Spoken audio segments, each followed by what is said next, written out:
Ono što je važno, dakle, za liturgiju, da bi razumeli liturgiju, to je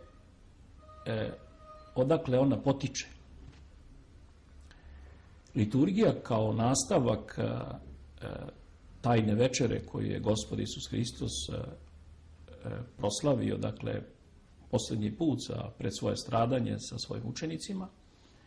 ona, dakle, vuče korene iz budućeg carstva Božjega. To je na neki način otkrivenje, dakle, carstva Božjega, budućeg carstva koje nam je Gospod pripremio i zato je liturgija u stvari, odnosno Evharistija, kako je drugačije nazivamo, prvo blagodarnost